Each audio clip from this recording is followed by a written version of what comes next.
Olá, seja bem-vindo, seja bem-vinda. Você está no Tribuna da Ordem, podcast das comissões da OAB de Santa Catarina. Meu nome é Edgar Galilhetti, sou coordenador adjunto das comissões e vou lhes acompanhar no episódio de hoje. Nosso convidado hoje é o Dr. Marcos Paulo Poeta dos Santos, presidente da Comissão do Tribunal do Júri da OAB de Santa Catarina, a quem eu já vou apresentar e dar a palavra, mas antes da gente começar, eu gostaria de fazer algumas menções institucionais, sendo a primeira delas ao Dr. Juliano Mandelli, que é o presidente da seccional, e que nos permite a realização desse trabalho aqui à frente das comissões. Também gostaria de saudar o Dr. Douglas Dalmonte, que é o coordenador geral das comissões, e o Dr. Pedro Miranda, que é o presidente da CAASC, que nos permite a utilização da estrutura do estúdio CAASC para a gravação dos nossos episódios. Eu quero agradecer a presença do Dr. Marcos Paulo, e fazer uma menção especial, doutor, a todos os membros da Comissão do Tribunal de Júri da OAB de Santa Catarina e que, através da sua pessoa, eles se sintam representados como se efetivamente estivessem participando aqui do nosso podcast. Eu vou fazer a leitura do currículo abreviado do nosso convidado e depois já lhe passo a palavra. Então, o doutor é advogado criminalista desde 2011, é sócio do escritório Queires e Santos Advogados Associados, conselheiro da OAB de São José, vice-presidente da Comissão Tribunal do Júri da OAB de Santa Catarina no período 2022-2024, vice-presidente da Comissão de Prerrogativas da Crimesc e atual presidente da Comissão do Tribunal do Júri da OAB de Santa Catarina. Seja bem-vindo, doutor Marcos Paulo, como é que vai? Tudo bem? Boa tarde, Edgar, muito obrigado. Boa tarde a todos os advogados e advogadas catarinenses. É uma grata satisfação estar aqui hoje representando a Comissão do Tribunal do Júri. É uma comissão ainda jovem, é uma comissão recente, mas é uma comissão muito atuante. É uma grata satisfação pela oportunidade, a oportunidade aqui pela ADVcast. E eu estou à disposição para a gente conversar e tirar as dúvidas aqui de quem vai nos acompanhar nessa oportunidade. Que bom. Eu, às vezes, faço um comentário, doutor, dizendo que, de fato o nome do nosso podcast é Tribuna da Ordem. E já se falou, né, que a tribuna é o solo sagrado da advocacia. Mas, especificamente, né, no Tribunal do Júri, temos também a tribuna, que não é que não seja comum, mas na Comissão do Tribunal do Júri, a tribuna faz parte do dia a dia da advocacia. Então, sinta-se o senhor no solo sagrado da advocacia e sinta-se totalmente à vontade, como se efetivamente estivesse participando de uma tribuna no Tribunal do Júri. Obrigado. Com certeza, se aqui é a tribuna, aqui eu vou me sentir em casa. Se Deus quiser, eu vou conseguir superar aqui os anseios para que a gente tenha um grande dia. Ok. Doutor, primeiro vamos fazer algumas falas institucionais aqui. É importante saber, né, para nós aqui, como objetivo institucional do podcast, saber quais são as atividades que são desenvolvidas na comissão do Tribunal do Júri. Então, para o senhor explicar um pouquinho, enfim, para o nosso ouvinte, para os nossos espectadores que não conhecem o trabalho da comissão do Tribunal do Júri, o que é feito lá?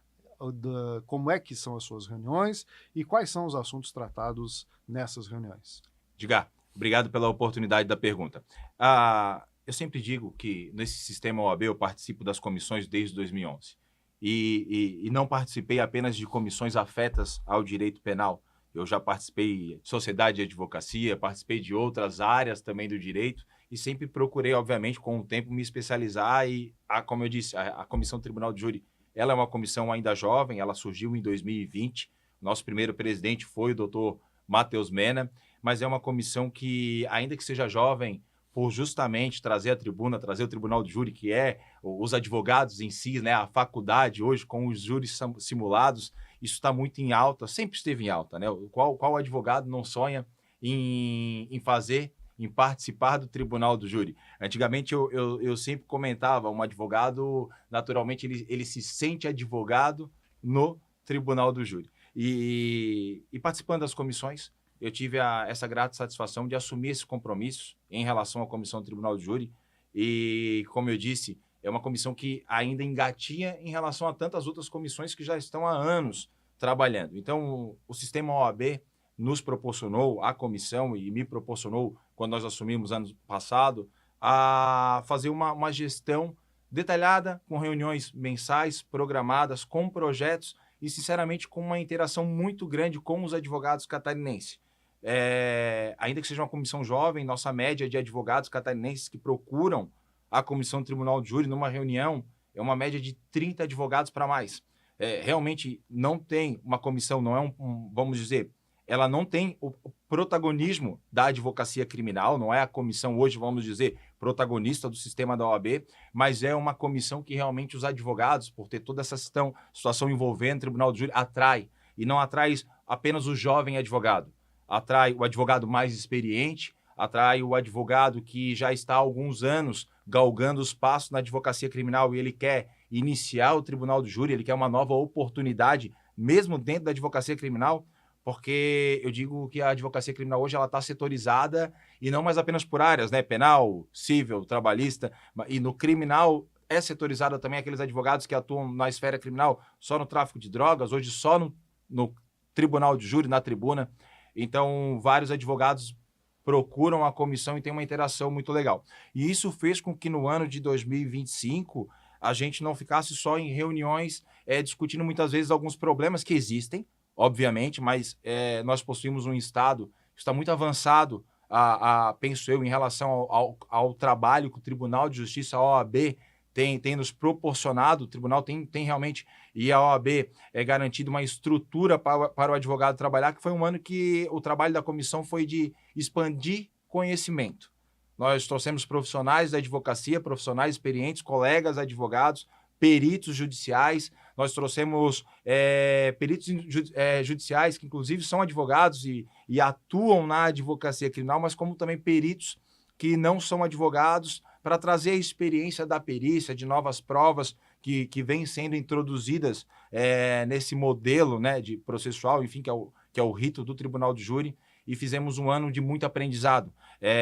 De 12 reuniões, ao menos 5 ou 6 reuniões foram reuniões em que nós trouxemos conhecimento. Um especialista em determinada área trazia uma fala, um curso, claro, que dava ali numa reunião aberta de 45 minutos, 1h30, e basicamente esse foi o ano de 2025. Claro, e alguns projetos também que são afetos da Comissão do Tribunal de Júri, que nós já levamos para o nosso presidente Juliano Mandelli, que já levamos também para o doutor Douglas, levamos para o Guilherme Silva Araújo também, que é o nosso coordenador adjunto das comissões afetas ao direito penal, que são pedidos da advocacia criminal. Por exemplo, hoje a gente sabe que se a gente vai no aeroporto fazer uma viagem internacional ou até mesmo uma viagem nacional ou aqui num shopping da cidade, a gente tem acesso ao sistema de Wi-Fi. Nós estamos pedindo junto ao Tribunal do Júri, claro, estamos buscando aqui junto à OAB o incentivo e, claro, naturalmente, a OAB intercedendo junto ao tribunal para que a advocacia tenha também internet nas salas do Tribunal do Júri. Isso é um avanço importante para dar uma paridade de armas, considerando que, claro, não em todas as comarcas, não posso falar com propriedade, mas, por exemplo, aqui em Florianópolis, o Ministério Público ele tem acesso à internet, e não penso que o Ministério Público deve não ter, muito pelo contrário, é uma importante ferramenta, mas a gente está buscando que a advocacia também tenha essa ferramenta para que não fique dependendo apenas do seu banco de dados, da sua internet, que muitas vezes pode, eventualmente, num momento importante, falhar, e, obviamente, esse não é o objetivo. Basicamente, esse foi o primeiro ano da comissão, mas a gente tem um ano pela frente aí de 2026, várias ações já programadas, e com certeza vai ser um ano aí que eu convido a todos desde já peço desculpas, mas fazer um convite para que todos façam parte. Geralmente são reuniões online, são reuniões abertas, e o convite está aberto para todos aqueles que queiram engrandecer essa comissão fazer parte. Muito bem. A comissão do Tribunal do Júri, eu acho que ela é uma comissão... nós temos outras comissões diferenciadas também, mas ela é uma comissão diferenciada, né? Porque eu penso na vocação para a tribuna. Isso eu falo em sala de aula, enfim, que o advogado precisa ou escrever bem ou falar bem. E se fizer as duas coisas, melhor ainda. Então, o Tribunal do Júri, especificamente a tribuna, é um local em que a palavra falada ela tem uma grande importância. E aí, é uma curiosidade minha, né, de perguntar, e talvez seja também dos nossos ouvintes, se aquele que se sente vocacionado, aquele que tem vontade de fazer o Tribunal do Júri, né, atuar no Tribunal do Júri, mas que não tenha uma oratória muito bem desenvolvida, se a comissão apoia também esse advogado através de cursos de oratória, enfim, como é que vocês dão esse encaminhamento lá na comissão?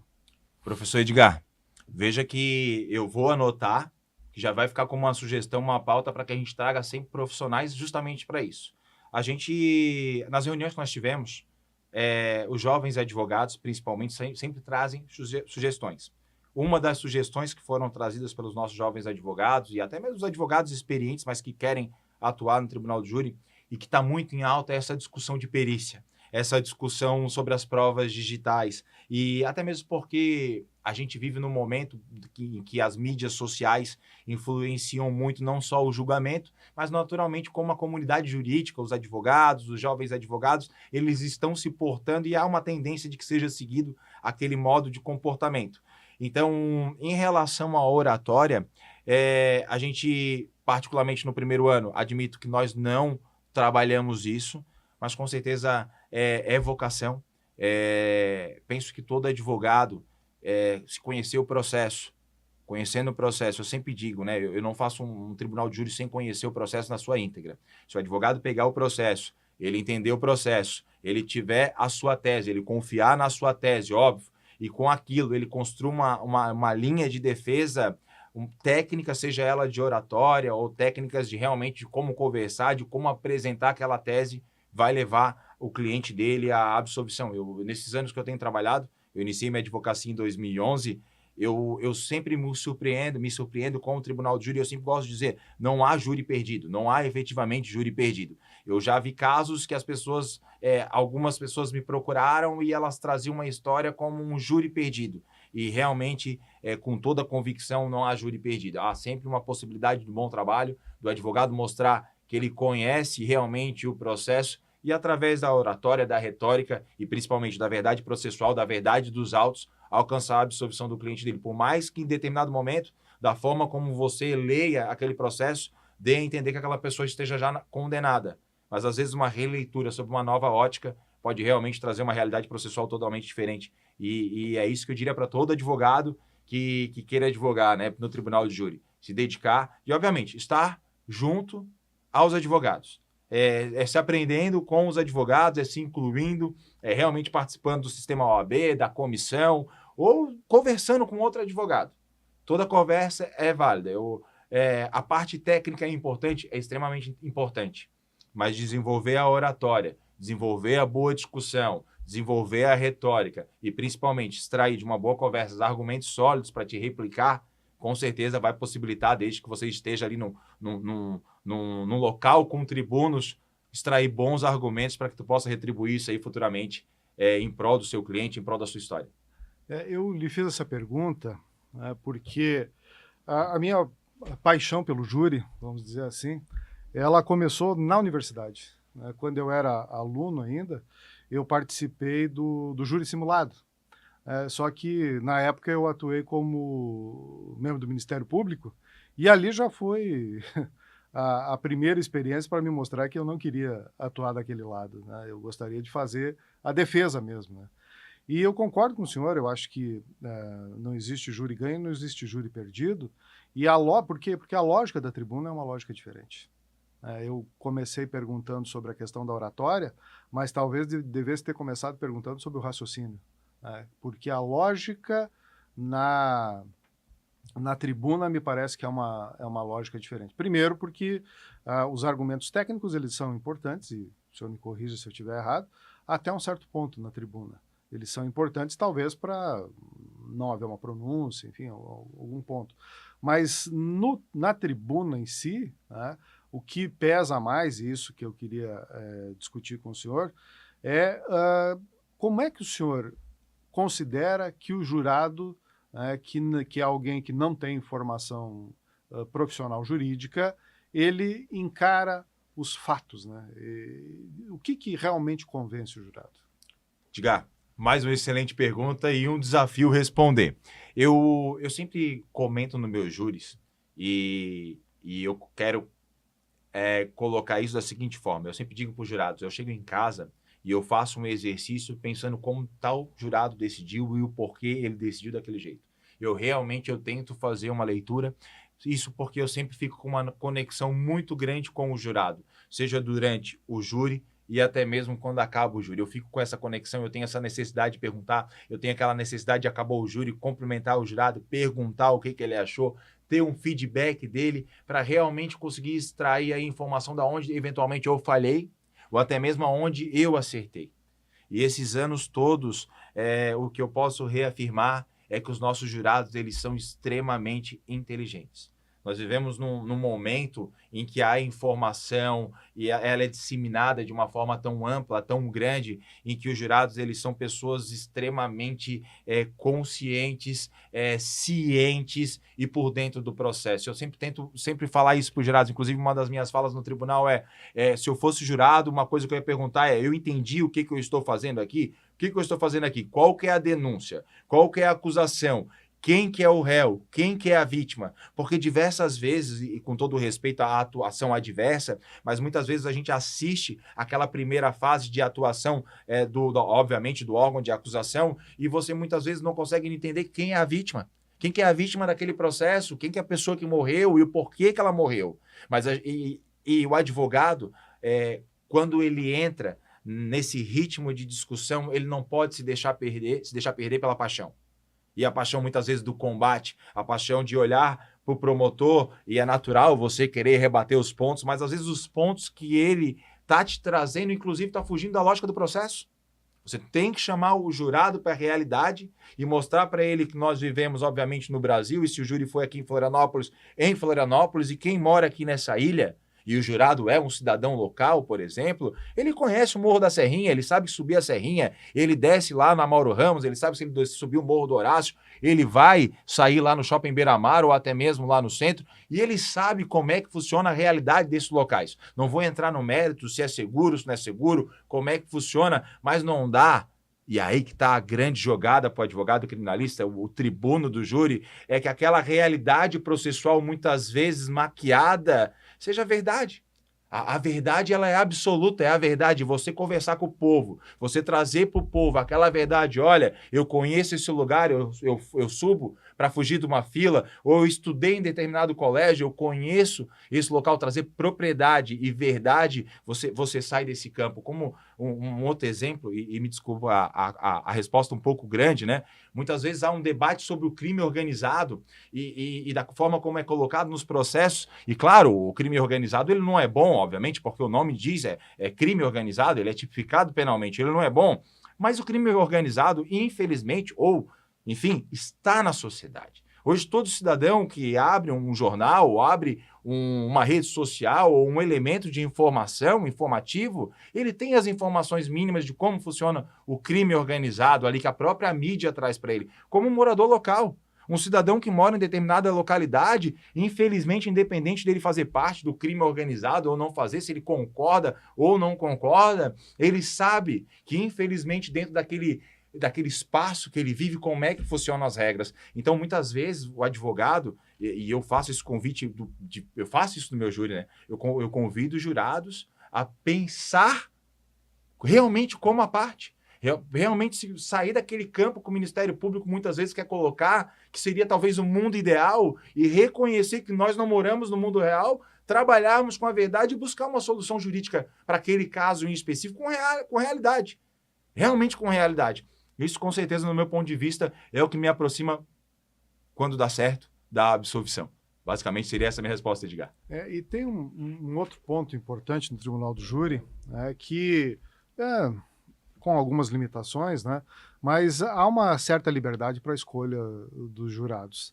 Mas no sistema brasileiro, é um pouco diferente do sistema americano, em que lá o advogado ele pode ter conhecimento anterior da pessoa do jurado, ele pode até, em certos limites, conversar com o jurado para poder fazer a escolha com base, né, num posicionamento ideológico, enfim, desse jurado. Que é mais ou menos o que o senhor estava dizendo. Olha, o cidadão, ele conhece a realidade, ele se situa, o jurado, né, ele se situa no contexto que eu quero trazer como base para a minha tese de defesa. Mas no sistema brasileiro, não. Nós temos um sistema de recusas que poucas vezes nos dá a oportunidade de saber quem são as pessoas e quem são aqueles que vão ser os julgadores de fato do processo. Como é que o senhor encara, então, esse processo de escolha dos jurados pela legislação brasileira? Bom, em relação à escolha dos jurados, na minha realidade hoje, né, eu já estou com quase 15 anos de atuação e efetivamente trabalhando no Tribunal do Júri, eu tenho uma equipe na atualidade que me ajuda e me fortalece muito nessa questão da conexão com os jurados, em conhecer os jurados sempre. Claro, de uma forma muito ética e respeitando, mas também lembrando que aquele papel que eles vão fazer é um papel público e por conta disso, claro, sem passar do limite do legal, a defesa, obviamente, ela tem que conhecer quem vai ser o seu julgador, né? Porque ele vai exercer uma função pública. Então, eu tenho por hábito, no meu júris, fazer uma pesquisa em relação aos jurados, sempre. Faço isso. Quando eu iniciei, eu fazia no Facebook, porque comecei a advogar em 2011, meu primeiro júri mesmo foi lá por volta de 2013, a ferramenta que eu utilizava numa advocacia ainda muito inicial, na época era o Facebook, era o Google, eram as informações disponíveis nos canais públicos.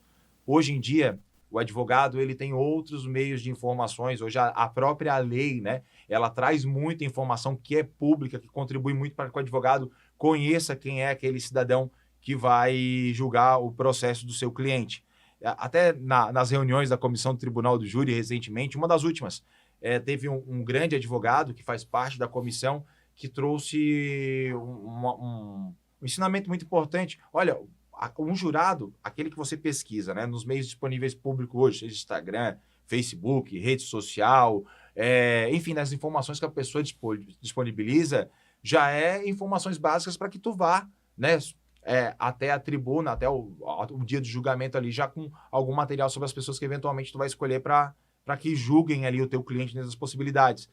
Mas é interessante você saber quem foram as últimas recusas do Ministério Público. A gente tem aqui no mínimo 4 júris por mês. Então você tem 4 oportunidades que, se o teu júri não for o primeiro, evidentemente, o Ministério Público ele já vem recusando aqueles jurados. Então ele sempre tem ali, verificar sempre as recusas motivadas do promotor, por que o promotor tem por hábito recusar aquela pessoa, talvez ela seja alguém interessante. A gente também tem hoje inteligência artificial que auxilia nessa busca, os advogados já estão utilizando, mas eu ainda fico muito no campo da pesquisa pessoal. Eu realmente faço um estudo, eu e meu time, do jurado, eu tento ver a ideologia política dele, eu tento entender ele conforme o meu caso, por isso que o advogado ele tem que ser diligente. Hoje nós possuímos, por exemplo, o EPLOC, coloca o nome do jurado no EPROC, faz uma busca, vê os processos que ele eventualmente participou de testemunha, eventualmente foi vítima. Se o advogado tiver essas informações, com certeza são informações valiosas que podem e com certeza irão influenciar num resultado que ele almeja para o seu cliente. E eu vou resgatar um trecho da sua fala, né? O senhor falou nos vieses. Eu acho que talvez esse seja o ponto mais importante, né, para o tribuno, para o advogado que atua no Tribunal do Júri, conhecer em relação ao julgador de fato, né, que é o jurado. Hoje as pessoas se expõem muito nas redes sociais e isso não torna assim tão complicado saber quais são os viés de confirmação que aquelas pessoas têm, né? Mas existem também outros aspectos, e aí já avanço um pouquinho mais, falando da atuação na própria tribuna, que é a perspicácia do advogado para entender quando, porque a gente não pode conversar com o jurado, né, mas sobre certos aspectos a gente conversa muito com o jurado. A gente percebe, né, nas expressões corporais e especialmente faciais, se a mensagem que a gente está tentando transmitir está convencendo ou não, né?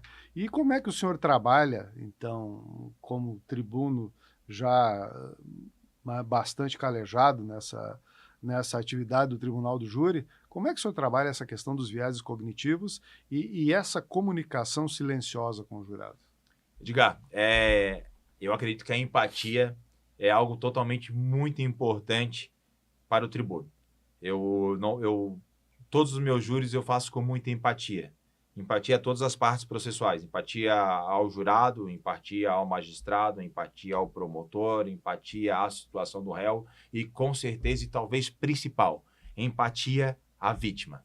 Eu sempre digo nos júris que eu faço, independente do resultado, independente da minha tese, que eventualmente pode ser uma tese de confissão, pedindo alguma situação específica, ou até mesmo uma tese de negativa, pedindo, né, a absolvição, que é o mais clássico, vamos dizer, diante de uma negativa de autoria, eu sempre peço e sempre respeito muito os jurados. Eu acho que empatia é o que se colocar no local do próximo, é o que te ajuda muito para que o jurado sinta. E é meio que Big Brother Brasil. Depois de 3 horas, né? Depois de 3 horas, as máscaras caem. E, claro, muitas vezes a gente não chega aí para réplica e para tréplica, mas depois de certo tempo a pessoa se perde. Eu fiz alguns júris na minha vida já, e um deles foi... eu trago aqui, né, que é um exemplo para mim da empatia pela vítima, que foi um júri que eu fiz de 2017, salvo engano, que um estudante aqui da UFSC, estudante, salvo engano, na época de jornalismo ou ciências contábeis, e esse rapaz, fazendo o que todo jovem faz, ele acabou se envolvendo num acidente de trânsito ali no norte da ilha, onde que, infelizmente, 2 mães, 2 senhoras, 2 mulheres trabalhadoras vieram a óbito, né? Esse rapaz foi feito o exame e, infelizmente, ele estava sob efeito de álcool, ainda que na época uma quantidade, não posso dizer pequena, porque é o suficiente para que seja enquadrado no tipo penal, então é indiscutível que ele estava sob efeito de álcool. A grande questão é que e no resultado final, houve uma desclassificação, tá, pelo tribunal de júri, foi bem naquela época que estava muito em alta, a ilha estava com muitos acidentes envolvendo crimes de trânsito, mas o que levou esse rapaz realmente a ser absolvido não foi apenas a empatia que a gente levou, obviamente, aos jurados ali no julgamento, mas foi, obviamente, a empatia que ele teve com a vítima, com as vítimas do local, de não fugir de sua responsabilidade, de ficar no local do fato, de, infelizmente, com a fatalidade, tentar salvar as vítimas, com a ambulância chegando e flagrando ele tentando salvar a vítima, com a polícia militar chegando e ele flagrar ele tentando salvar a vítima, dele naturalmente se apresentar, dele falar o que ele estava errado, o que não estava, e ficar no local do fato. E principalmente também a nossa delicadeza em colocar isso nos jurados, com a família da vítima ali sentada, com as mães, que eram mães, então não tinha uma família, vamos dizer, daquele caso em que que é o normal do tribunal de júri muitas vezes, que envolve crimes de facção, ou um crime violento, mas envolvendo rivalidade de rixa. Ali era uma situação que infelizmente levou aquelas famílias, eram mães, eram filhos, eram crianças, uma coisa muito comovente. Então foi um júri com muita empatia, muita dificuldade de mostrar para o jurado, independente ali da situação, do pedido de desclassificação, para que ele não fosse julgado popularmente, vamos dizer, né? A gente apresentou isso com muito respeito, tanto que no final fomos agraciados aí por Deus, com um resultado positivo, resultado obviamente que não foi comemorado, porque é o que eu sempre digo, às vezes a gente não tem o que comemorar, às vezes no tribunal do júri ninguém comemora, não há uma parte feliz, esse cliente específico houve uma desclassificação, ele teve que assinar, ele tem uma responsabilidade com o Estado, ele ficou um tempo preso até conseguir aquilo e ele não saiu feliz, né? Não saiu feliz porque, claro, o resultado talvez não foi o pior para ele, foi para ele justo, né? Mas foi sofrido.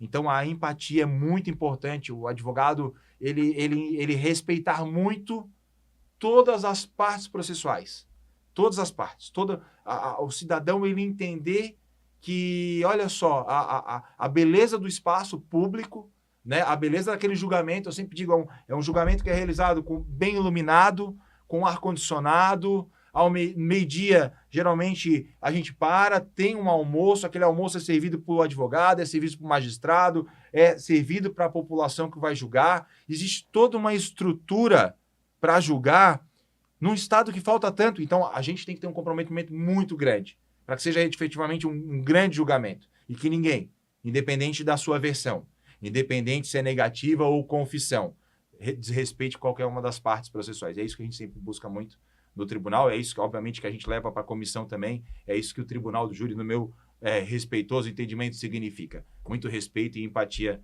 a todas aquelas partes que estão participando. Um outro ponto que tem se tornado comum, no passado, na época que eu fazia júri, isso não era tão comum, a gente usava cartolina para explicar alguma situação no tribunal do júri, né, no fato, enfim. Mas hoje nós temos recursos de mídia, PowerPoint, enfim. Isso é uma técnica que os advogados atualmente estão utilizando, a utilização, né, de tecnologia para demonstrar determinado fato, determinado ponto que seja relevante para a defesa.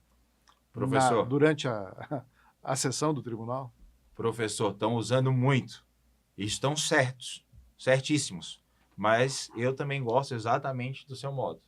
Eu ainda sou o advogado que tem a minha lousa, levo a minha lousa, acho isso faz parte do tribunal do júri, acho que isso, toda essa questão de você trazer o jurado para o processo é muito importante, você ainda trabalhar não desse modo antigo, é o modo certo. Esse é o tribunal do júri, só que hoje em dia outras ferramentas estão surgindo, todos os modos são certos. Eu tenho um grande colega advogado, que é inclusive nosso vice-presidente aqui da comissão do Tribunal do Júri, doutor Marcelo Gonzaga.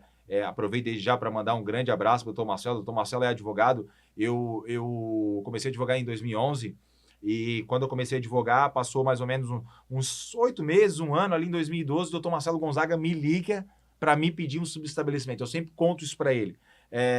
Para mim, talvez para muitos advogados fosse um motivo para ficar triste.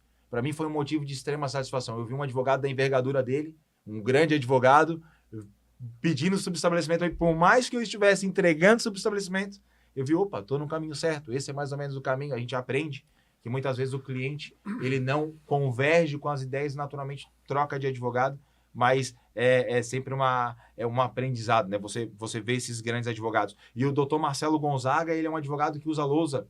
E eu trouxe para o meu sistema do júri, inclusive, os 10 motivos para absolver o cliente. Eu aprendi com o doutor Marcelo Gonzaga, vi ele fazendo num júri, usando a lousa e colocando os motivos, e percebi, sentado, enquanto assisti, o quanto os jurados eles prestavam atenção. Prestavam atenção cada vez que ele puxava, cada vez que ele escrevia, cada detalhe que ele fazia, como aquilo estava introduzindo mentalmente naquela comunicação, que às vezes fala muito, fala mais do que você externar, e talvez ele já está ficando disperso, já está ficando cansativo, e aqui ele está decorando, e depois ele vai julgar, ele está lendo, ele está relembrando, ele está fixando as ideias que o advogado quer fixar. Mas em relação à prova digital, eu tenho utilizado também a grande dificuldade que penso eu que eu sofro e que talvez a maioria dos meus colegas advogados ainda sofram, é que naturalmente não é todo cliente que tem condições de pagar para que tenha uma boa assessoria de uma prova técnica, né? Um perito judicial, alguém que realmente, eventualmente, possa elaborar um trabalho complementar para o advogado utilizar uma questão mais técnica, uma discussão por meio, até hoje está muito em alta, né? Esses vídeos 3D, isso ainda é relativamente, não é todo cliente que consegue acessar esse meio de instrumento de prova. Claro, cabe aos advogados, né, dentro das possibilidades, tentar minimizar e incluir o cliente nessa nova realidade. Também penso que os peritos, cada vez mais, isso vai trazer, né, pessoas que possam eventualmente contribuir com produção de prova. Tenho utilizado, mas ainda tenho essa dificuldade. Tem essa dificuldade de encontrar realmente clientes que consigam, além de uma boa defesa, pagar um bom perito e conseguir realmente produzir provas com base, claro, naquilo da realidade do processo, né? Trazer o 3D, toda essa nova realidade virtual que está surgindo. Mas é a realidade. Talvez os próximos 5 anos aí vai estar bem mais no dia a dia da advocacia criminal. Outro dia nós gravamos aqui com a Comissão de Investigação Defensiva.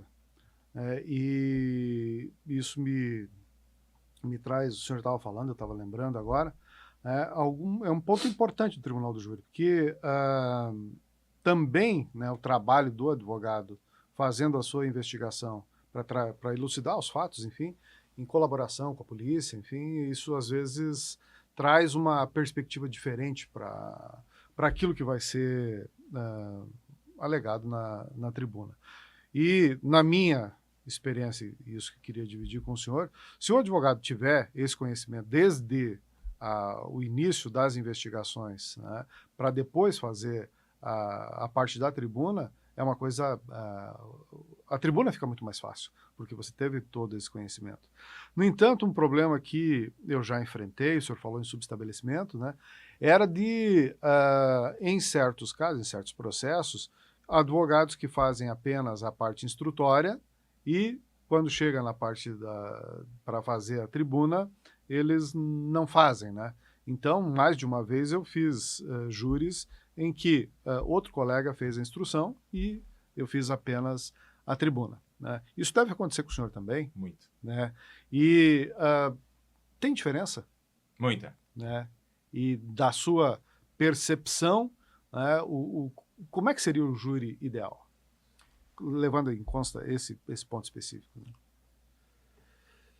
Tenho certeza que todo advogado, o advogado raiz, o advogado e aquele que se considera o advogado raiz do tribunal do júri, ele vai fazer um baita júri se você entregar um júri para ele, onde que a instrução processual, todas as partes ficaram em silêncio e foi produzidas aquelas provas da acusação.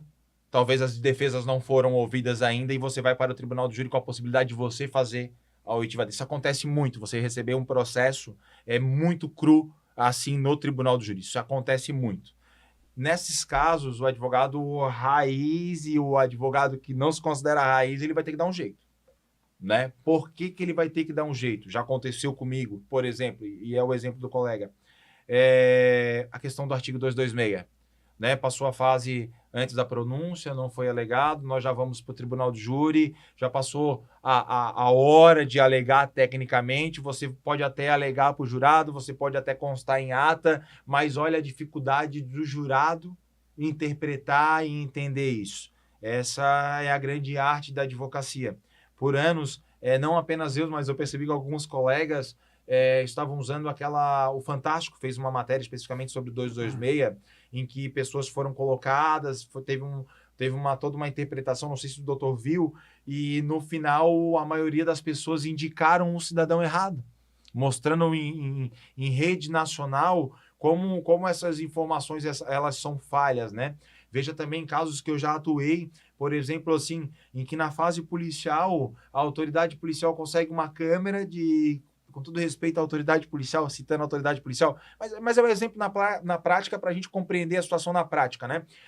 Houve um determinado crime, a autoridade policial foi até o local do determinado crime, ela colhe as câmeras de segurança, mas por meio de foto, filma com o próprio celular, ao invés de colher o DVD-R para ter toda uma questão de preservação da prova, para que a gente possa fazer toda uma preservação da cadeia de custódia, inclusive a advocacia defensiva, entender quem que entrou lá, quem que esteve lá, por qual motivo que esteve, qual foi a rotina daquele mês, ou pelo menos os 15 dias anteriores, e você chega lá para fazer o júri, ou recebe ali dias antes, né, no máximo com um 479 em vias ainda de conseguir interpretar, e tudo isso já está materializado nos autos sem uma devida impugnação. Tá? Isso para colocar para o jurado se torna evidentemente complicado, mas eu sempre também trago a seguinte questão para lá em casa e para os meus associados e para o pessoal que trabalha comigo. O jurado é aquela questão da realidade do processo.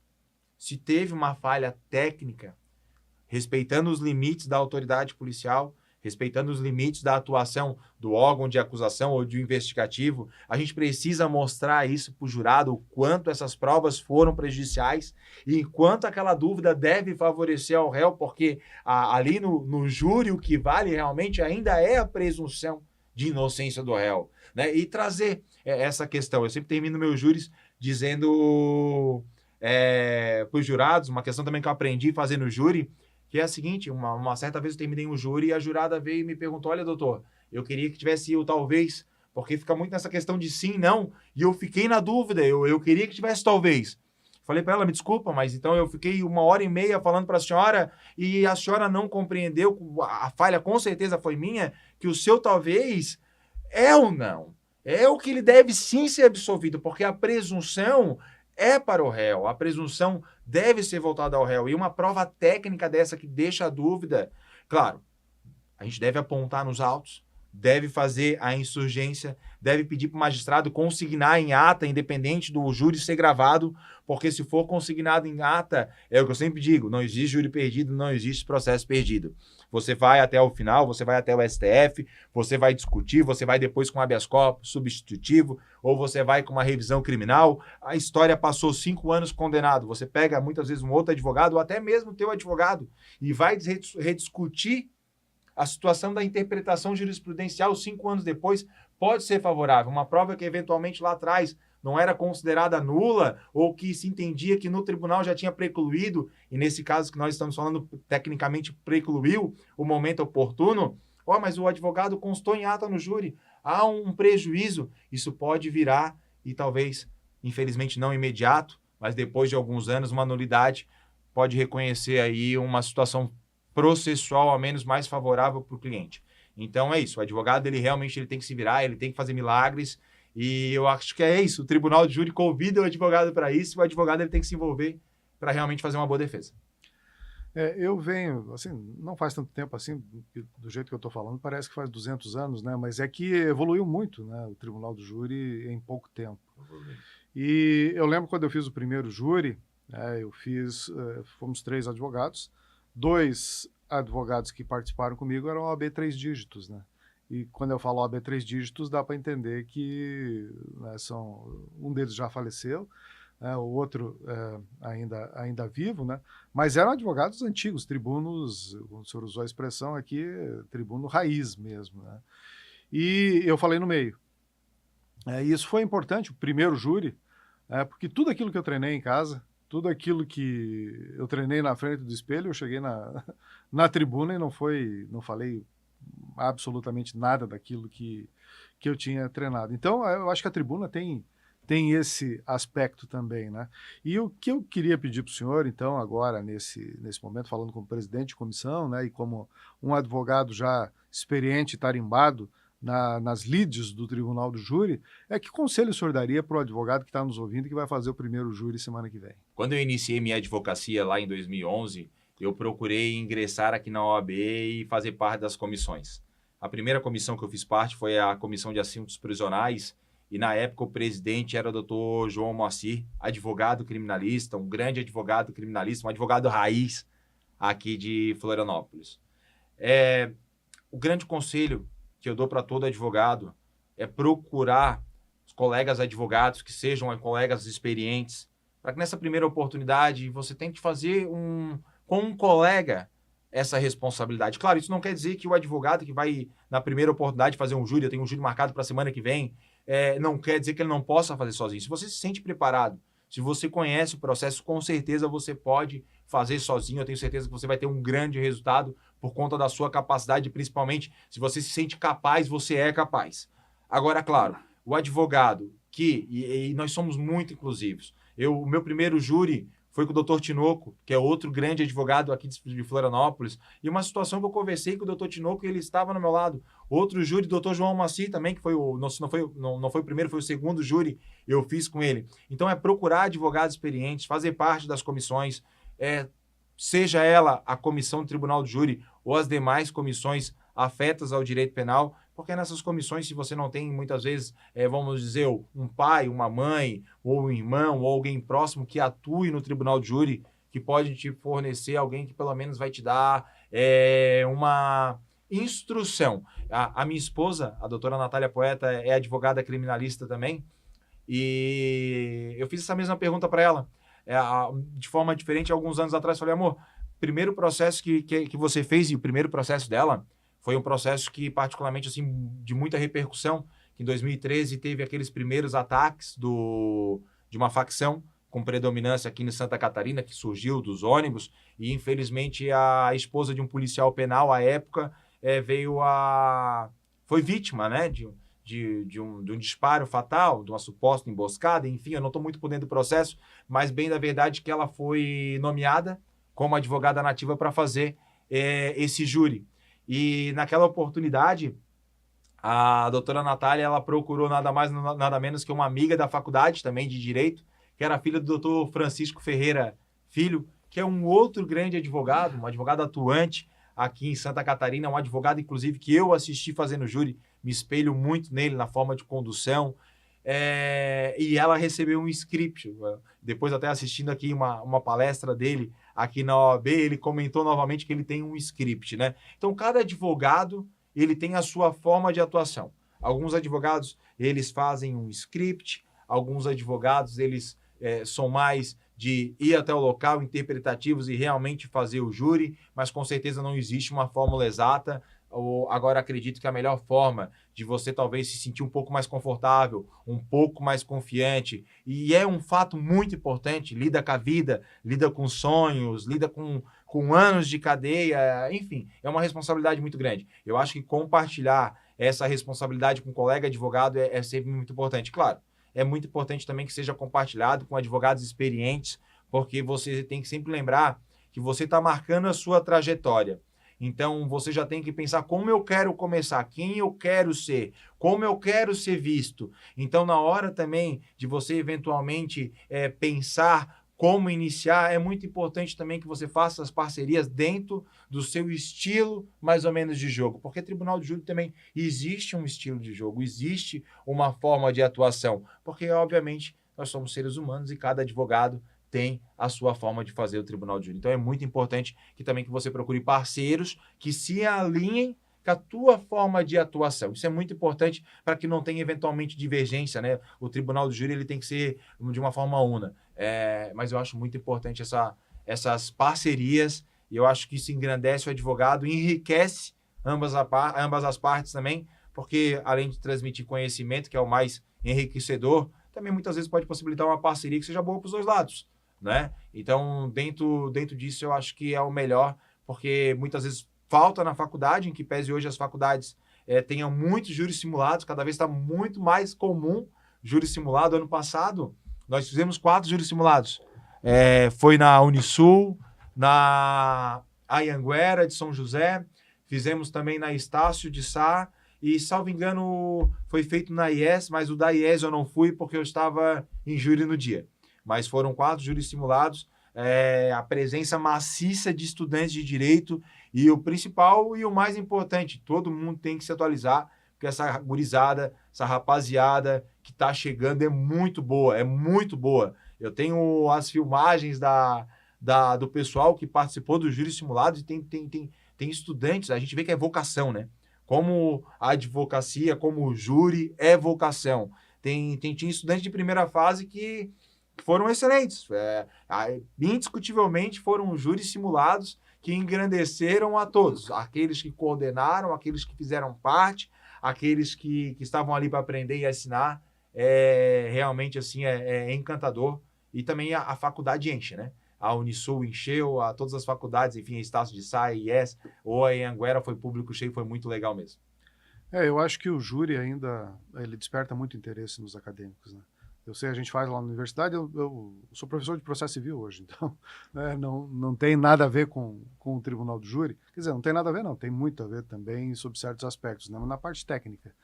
Mas o júri ainda tem essa vocação de atrair a atenção dos alunos. Eu acho que todos eles acabam se encantando e, de alguma forma, né, se um júri simulado for bem feito, pode despertar ali um grande profissional, enfim, que vai atuar no tribunal do júri. Eu acho que, né, isso é importante porque a gente precisa de grandes tribunos.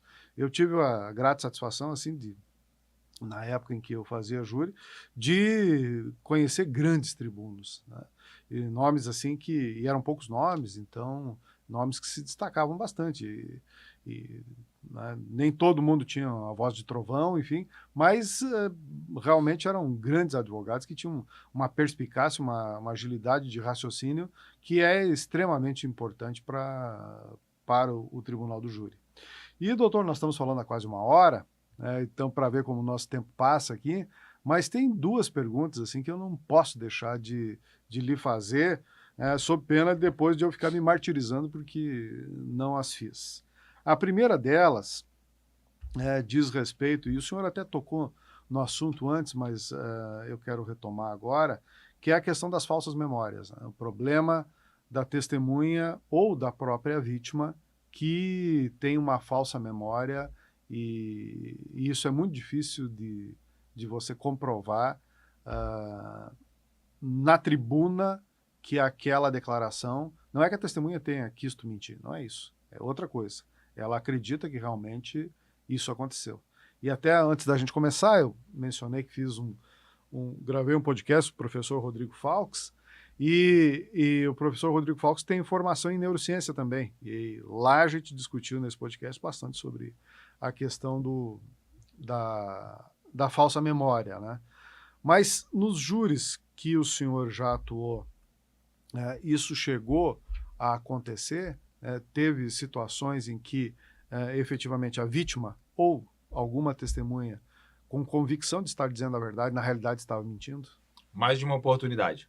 Eu já atuei num júri em que, veja a situação, nós assumimos o processo já numa fase adiantada, mas ainda na primeira fase, tá? Eu já estava com uma instrução andando, então já tinha tido, algumas audiências já haviam ocorrido, inclusive a vítima, ela afirmava categoricamente, obviamente era homicídio tentado, que aquele cidadão era, sem sombra de dúvida, o cidadão que havia atentado contra a vida dele. E esse cidadão, essa vítima, veja só, Edgar, que situação ainda mais difícil, era um policial civil.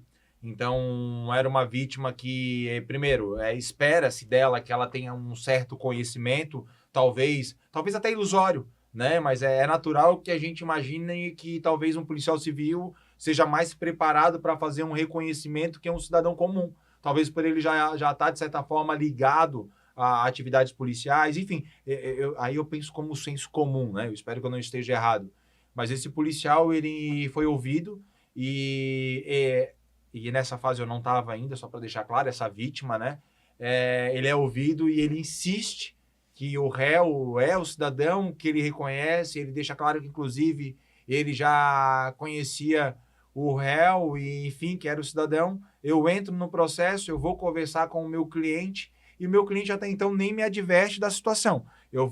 Continuo no processo e aí, já na audiência, para que o meu cliente eventualmente fosse interrogado ou não, eu até, naquele momento, por conta dos autos, ainda refletia se era um momento de silêncio ou não. Esse cliente me vem e fala: doutor, que dia que foi esse homicídio, essa tentativa? Eu falei: ó, tal dia, tal horário. Coisa que ele já tinha recebido a denúncia, coisa que ele já tinha sido assistido por outro advogado, coisa que ele já tinha discutido prova, coisa que eu fui contratado, conversei com ele, eu já tinha tido toda uma discussão, mas que talvez ele, na íntima convicção dele, não tinha parado ainda para fazer um exercício de raciocínio próprio. Ele fez um raciocínio e falou: doutor, nesse período eu estava de tornozeleira eletrônica. Por quê?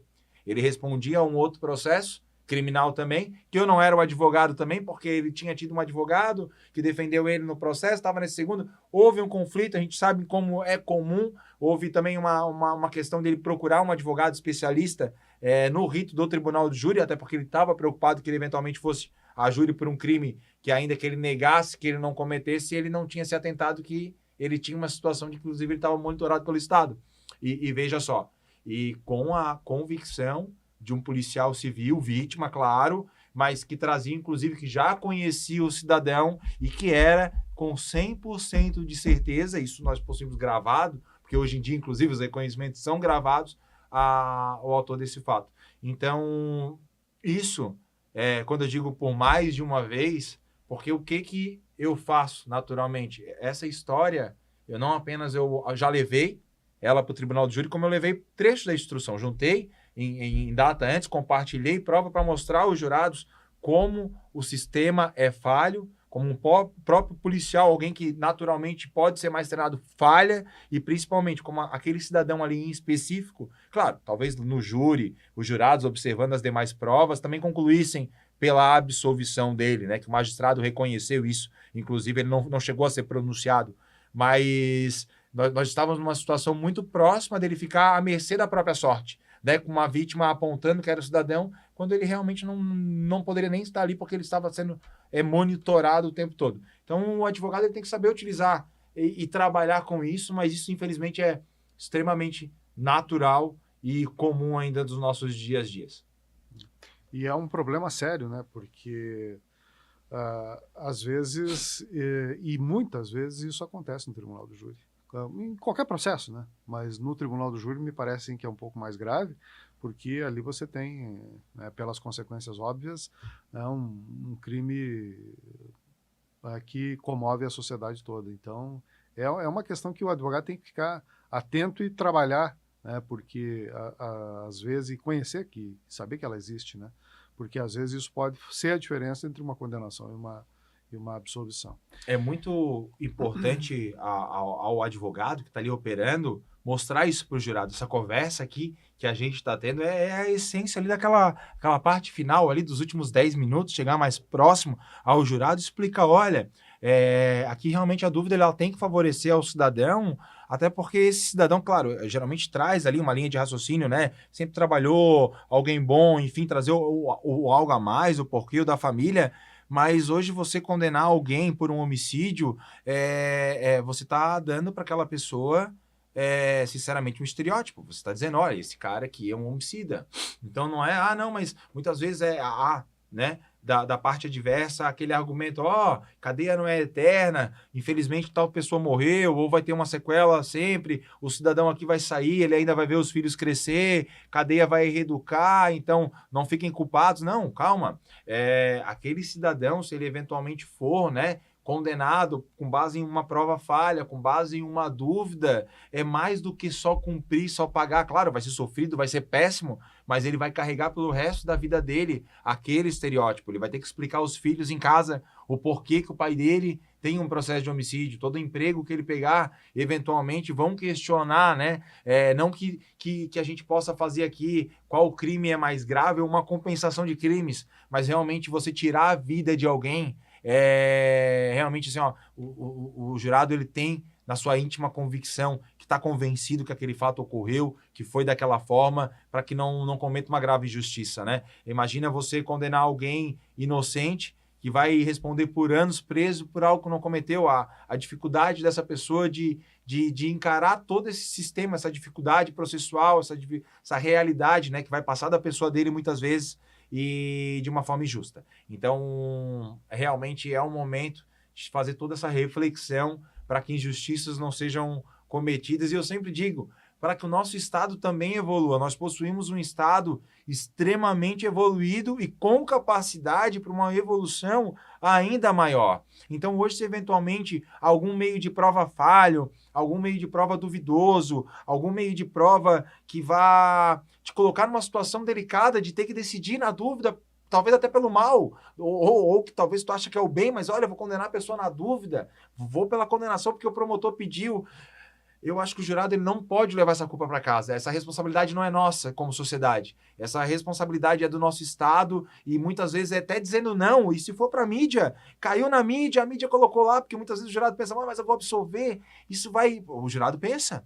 O jurado já tem esse medo. Os jurados, hoje em dia, ele já segue os grandes meios de comunicação. Se você tem uma determinada ideologia política, inclusive hoje os meios de comunicação, a pessoa segue até meio que os meios de comunicação ligados à sua ideologia política, mas a gente não pode ter medo eventualmente da resposta da sociedade, da resposta do mecanismo de marketing, enfim, que são colocados aos sistemas ou até mesmo de repercussão social, porque isso pode levar a um grave erro. E eu acredito que muitas vezes não aceitando uma prova injusta, uma prova diabólica, uma prova duvidosa, que você vai mostrar para o Estado que, olha, a sociedade não está aceitando, isso não é legal, nós precisamos de investimentos, e investimento é a base de tudo, né?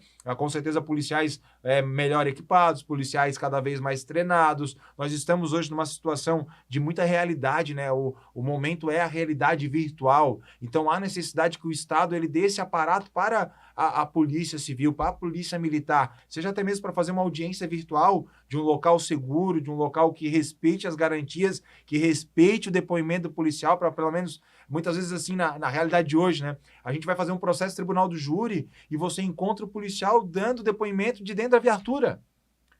Esse depoimento dele totalmente ligado à prova dos autos, e muitas vezes ele vai fazer num local que sinceramente, a rede de sinal não é a melhor, muitas vezes acompanhado com um policial do lado, mas esse policial, e eu não estou aqui botando a culpa na autoridade policial, muito pelo contrário, esse policial está na rua, ele está exercendo o serviço dele, que é um trabalho de rua, é uma polícia ostensiva, mas o Estado precisa evoluir, o Estado precisa criar bases, o Estado precisa entregar para esse estado de investigação pró-processo, uma melhor estrutura para a produção da prova, para que aí, sim, a gente tenha resultados cada vez mais justos. E eu penso que o jurado ele não pode carregar essa responsabilidade. A nossa grande responsabilidade hoje como cidadão é mostrar para esse sistema que precisa evoluir no seu todo, precisa de melhorias e que, se for necessário absolver, que se absolva. Que se absolva, porque com certeza manter alguém no cárcere de uma forma duvidosa é muito injusto e não é legal. Pois bem, vejo assim que nós precisaríamos mais uns 2 podcasts aqui para tratar todos os assuntos que dizem respeito aí ao Tribunal do Júri, né? Eu acho que realmente é uma instituição que muitos falam que vai acabar, que não vai, tem críticas, né, sobre a forma como é feita, que um jurado leigo, que deveria, né, ser todo o julgamento ser feito pelo juiz folgado, mas eu acho que ainda tem muito espaço, né, para que o Tribunal do Júri, que é uma das instituições talvez mais antigas que a gente tem no direito, né, ele continue aí por muitos anos ainda prestando esse bom serviço para a comunidade. E o bom, assim, que eu sempre vejo de falar com advogados que atuam no Tribunal do Júri é a paixão, né? Então, vendo nas suas palavras, na forma como o senhor responde as questões, a gente vê a paixão pelo Tribunal do Júri e é isso que faz a diferença. Eu acho que é isso que faz o bom tribuno. Ele tem que ter paixão pela profissão e paixão pelo caso, mas, né, lógico, respeitadas aqui as devidas proporções, né? Mas você, no Tribunal do Júri, eu acho que, diferentemente, às vezes, do processo em que você atua apenas com petição escrita, o advogado tem que acreditar nas teses que defendem. O advogado não é obrigado a pedir a absolvição quando ele não acredita. Exatamente. Mas nas teses que forem defendidas, as teses que forem defendidas, ele tem que acreditar. Precisa. E é isso que vai fazer a diferença.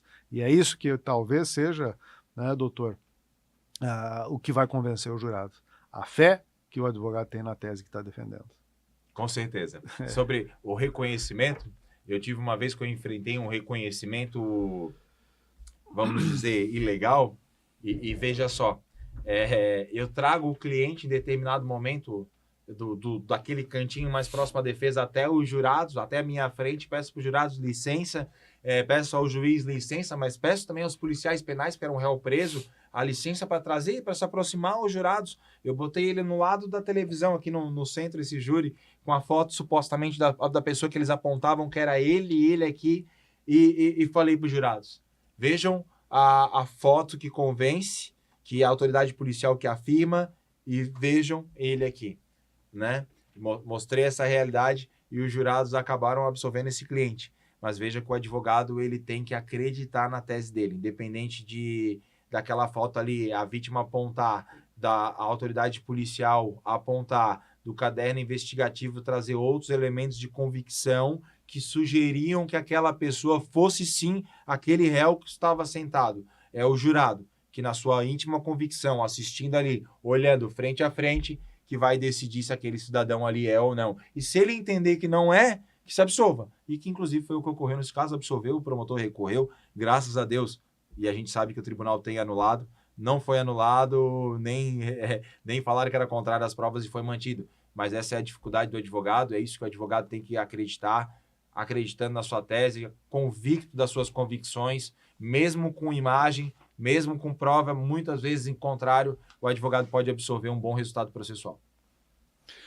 Tá certo. Então, a gente já está se aproximando do final, doutor Marcos. E então, como de praxe, a gente sempre deixa, né, os minutinhos finais aí para o nosso convidado, né, fazer a sua despedida, enfim, tocar num ponto que a gente não falou, enfim, ou, né, fazer o uso do microfone da forma que bem entender. Então, fique bem à vontade. Edgar, obrigado. Inicialmente quero te agradecer por essa oportunidade. Para mim é uma grata satisfação. Hoje eu represento aqui mais do que eu ainda me considero um jovem advogado. Eu estou aí desde 2011 na labuta. Não sou tão jovem advogado, mas penso que eu represento essa geração. A comissão do Tribunal do Júri, como eu disse, é uma jovem comissão, mas ela traz uma grande responsabilidade. Nós possuímos tribunos aqui em Santa Catarina de elevado gabarito, advogados que eu admiro, advogados que a gente sempre tenta trazer para o nosso debate das comissões. Inclusive, aproveito essa oportunidade, porque sei que a advocacia catarinense que vai assistir, aos nossos tribunos que fazem parte, que venham para a nossa comissão, que estejam enganjados com a nossa comissão, porque nós possuímos excelentes tribunos no estado todo. Então, Edgar, eu quero agradecer. Hoje, para mim, realmente é muito satisfatório, sou muito grato pela oportunidade e principalmente porque eu sei que eu estou representando grandes advogados. Eu sou um aprendiz e sou um aprendiz convicto aqui da advocacia catarinense e muito orgulhoso pelos advogados, por essa felicidade da OAB, inclusive, me proporcionar, né, ficar na história aqui da Comissão do Tribunal de Júri da OAB, essa presidência, e quero dizer para vocês que a gente quer ser o mais inclusivo possível, errar. Acredito que é humano, mas o nosso objetivo não é errar, muito pelo contrário, é para fazer uma gestão que traga efetivamente troca, que traga experiência, que realmente o advogado veja um propósito, que não seja um compromisso mensal, e sim que a gente espere ansiosamente pelas reuniões, e é isso. Muito obrigado pela oportunidade, e sempre quando vocês possuírem, né, alguma vaga aqui, eu estou à disposição, porque eu gosto de conversar, gosto de falar sobre júri, gosto de direito penal, e para mim foi uma honra. Muito obrigado, Edgar. Nós que agradecemos, doutor Marcos Paulo, pela sua presença, né? E chegando ao final, eu tenho que agradecer, além do convidado, agradecer aos membros da comissão, que certamente vão ouvir esse nosso podcast, agradecer a nossa equipe técnica que estava nos acompanhando, e como de praxe eu sempre deixo o agradecimento final e mais especial aos nossos ouvintes e aos nossos espectadores, que são, afinal de contas, né, os verdadeiros e únicos destinatários desse nosso trabalho aqui. Deixo, então, meu agradecimento e um convite, né, para que continue nos acompanhando o podcast Tribuna da Ordem. Semana que vem tem mais um podcast muito interessante. Um grande abraço e até lá.